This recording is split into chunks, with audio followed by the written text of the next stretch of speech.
Okay, so let's have Valentine Company, problem 32-3. So dito sa problem na to, nagkaroon ng impairment, nagkaroon ng reversal. So medyo marami yatang tinatanong sa atin dito. At tinatanong sa atin, impairment loss for 2023, depreciation for 2024, gain on reversal on impairment in 2024, depreciation for 2025, and then journal entries for 3 years.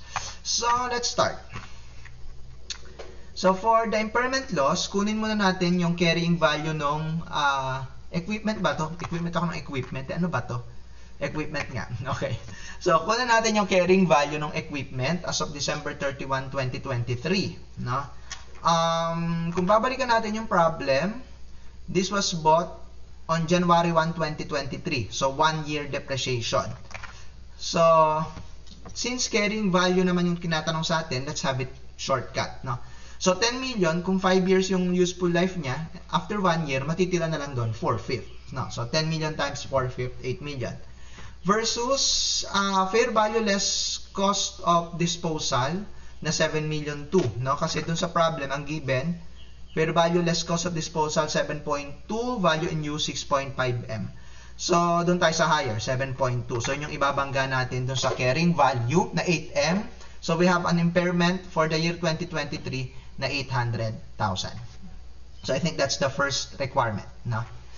So, 2024 depreciation, yung 7.2 million na revalued amount, i-divide mo lang siya sa 4. So, ang depreciation mo for 2024 is 1.8 million. Next, ano bang sunod na tanong? So, dalawa na yung natanong na nasagot natin. Impairment loss at 2023, tsaka depreciation for 2024. Sunod na tanong is gain on reversal of impairment in 2024. So let's first have, ano ba yung carrying value ng equipment na to as of year end 2024? So yung 7.2 million na revalued amount, bali ang matitira na lang doon, 3/4, no? Kasi 1 year depreciation. So 5 million 4 yung carrying value. Versus fair value less disposal cost na 6.6M. So ang given sa problem, fair value less cost of disposal 6.6M, value in use 6.3. Siyempre, doon tayo sa higher, sa 6.6. Kaya meron tayong difference na 1,200,000. No? So, hindi ko siya nilabelan na reversal of impairment kasi i-analyze pa natin yan. So, basta ang difference between the carrying value and the fair value less disposal cost is 1,200,000. So, let's have the recovery of impairment test. Kung walang impairment na nangyari, itong equipment na to will have a carrying amount of 6 million.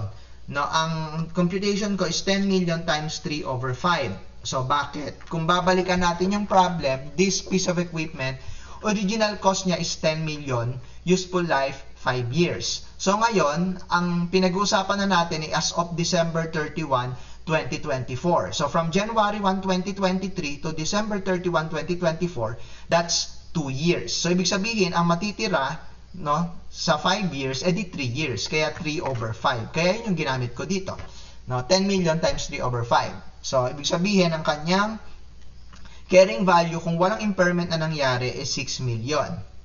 Ang carrying value niya as of December 31, 2024 is 5,400,000. Kaya, ang magiging reversal lang ng impairment ay yung difference ng dalawa, no? Ng 6M tsaka 5,400,000. So, the reversal of impairment is 600,000. So, pagbabanggain naman natin yung carrying value if there was no impairment at yung fair value less cost of disposal na 6,600,000. So, yung difference na 600 will be the revaluation surplus for December 31, 2024 na 600,000. Pero ang tinatanong lang yung naka-red, no, yung reversal of impairment. So 600,000. Okay, next question is determine the depreciation for 2025. So let's proceed. Ang carrying value as of January 1, 2025 ay yung 6,600,000 na fair value less cost to sell noong December 31, 2024. 3 years na lang yung natitirang remaining, redundant. Okay, remaining useful life na 3 years. Kaya ang depreciation mo for 2025 is 2,200,000. So, yun yung sagot natin sa question number 4. Yan. So, let's have the journal entries. So, ito, binili yung equipment. And then, depreciation expense na 2 million kasi 10 million divided by 5 originally, di ba? So, depreciation expense is 2 million. And then, we have the impairment loss na 800,000. Paano nga ba ito compute tong 800,000? Pwede natin balikan yung ano. Dahil lang nawala na ako sa... Balikan lang natin yung slides. View slides tayo. Nasaan yung 800,000 na yan? Ito. Ayan. Impairment in 2023, 800,000. Okay. Sige. Okay. Let's have the 2024 journal entries. So, depreciation expense for 2024 is 1,000,008. Tingnan ko nga ulit. Ayan. View slides. Ayan. Depreciation for 2024, 1,000,008. Na-complete natin kanina. And then, ano to? Yung reversal. Yes. So,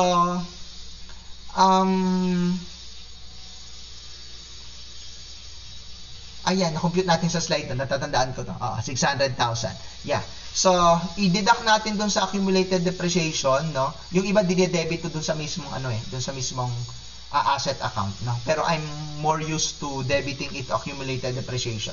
No, 600,000. And then credit gain on impairment reversal 600,000. And then kung babalikan din natin yung slides, saan ba yan? Hindi. This one. Yan. So, ayan, reversal of impairment 600,000. Tapos meron tayong revaluation surplus na 600,000. I-entry din natin yan. So, eto siya. So, debit equipment 10% of 10 million, 1 million, and then 10% of 4 million sa accumulated debt na 400. So, revaluation surplus 600,000.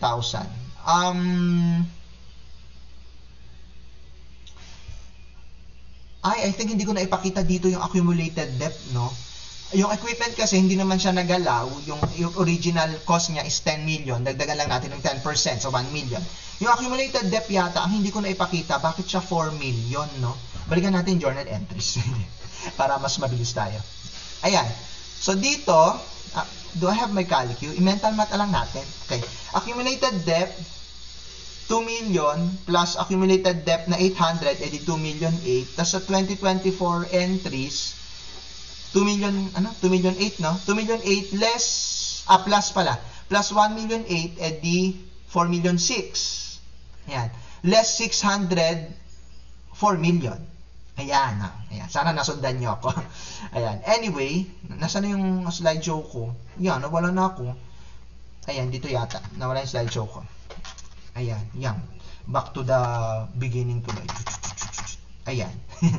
So, ayan. So, 10% ng 4 million. 4 million yung laman ng accumulated depreciation as reviewed dun sa mga journal entries. And then, revaluation surplus na 600,000. Next, 2025 journal entries. So, we'll have the depreciation, 2,200,000. Na-complete natin yan kanina. No? So, 6.6 million na revalued amount ng asset divided by 3 years remaining useful life. 2,200,000. Now, let's have the surplus realization. So, kung walang revaluation, yung ating asset will have a depreciation of 2 million. No? 6 million divided by 3 years. Actually, balikan natin saan ako yung 6 million. Meron ako yan sa slides. Saan ba yan? Ay, yan. Saan yung slides ko? Dito pala. Okay, view slides. Saan yung 6 million na yan? Meron yan Ayun, ito. This one. Huy, hindi siya ma-highlight. Nasaan ba yung highlight? Hindi ko siya ma-highlight. Ayan, nandiyan sa bandang gitna ng slide. Sorry, hindi ko ma-highlight. Carrying value if no impairment was recognized. Ayan, 6 million sa gitna ng slide. Okay? So, dyan natin siya nakuha. Okay, so 6 million divided by 3 years, 2 million. And then, yung depreciation natin based on revalued amount, yung entry sa taas, 2 million 2. Kaya may surplus realized na 200. So, debit revaluation surplus, 200. And credit retained earnings, 200. So, yun po. I think this is the last. Ayan. Bagong problem na yung sunod. 32-8.